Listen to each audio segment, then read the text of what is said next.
Dan Daly, the Marine who took on armies alone.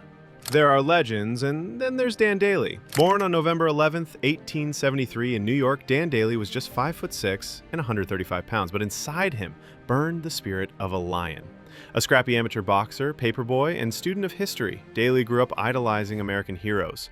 When he read about Theodore Roosevelt and the Rough Riders in the Spanish-American War, something clicked. He wanted that same life of purpose and grit.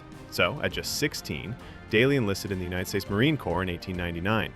The Spanish-American War had ended a month earlier, but Daly didn't know. News traveled slower back then. Instead of going to Cuba, Daly was sent to the USS Newark with the Asiatic Fleet stationed near China. And it was there, during the Boxer Rebellion, that Daly earned his first Medal of Honor. During a chaotic siege in Peking, the Marines took position at the Tartar Wall to defend civilians and foreign diplomats. With night falling and reinforcements out of contact, Daly was ordered to guard the position alone. Then they came.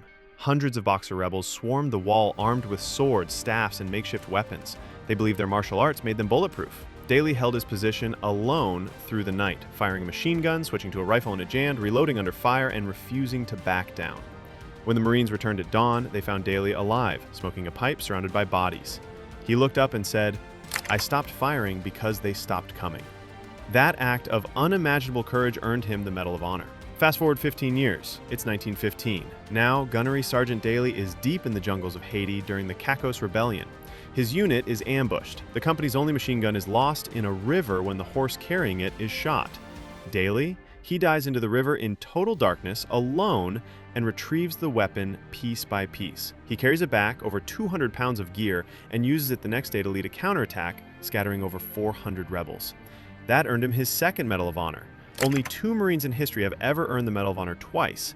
Daly is one of them. Now it's 1918, World War I, the Battle of Belleau Wood. Daly, now a first sergeant, leads a company of young Marines into hell.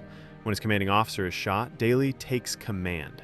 He charges enemy positions with nothing but a pistol and grenades, kills the German machine gunners, and captures 14 more. But that wasn't even his most iconic moment. With the Marines pinned down and morale low, Daly stood up, looked back, and shouted, "Come on, you sons of bitches, do you want to live forever?" That moment would go down in Marine Corps history. It wasn't just a badass one-liner, it was a rallying cry. His company surged forward, broke through the German line, and helped secure the first major American victory in World War I. Daly was nominated for a third Medal of Honor, but politics got in the way. He received the Distinguished Service Cross and the Navy Cross instead.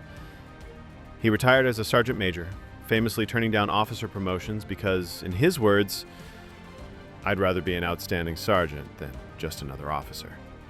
After the war, he became a bank security guard. Yes, really, for 17 years. One of the deadliest men in American history stood at the front of a bank, daring fate to test him. Dan Daly didn't just serve. He defined what it meant to be a United States Marine. The next time someone tells you size matters, remember the 5'6" Marine who took on armies by himself. He didn't fight for medals. He fought for the men next to him. And he won. This is Echoes of Valor. Subscribe for more true stories of courage, sacrifice, and legends who should never be forgotten.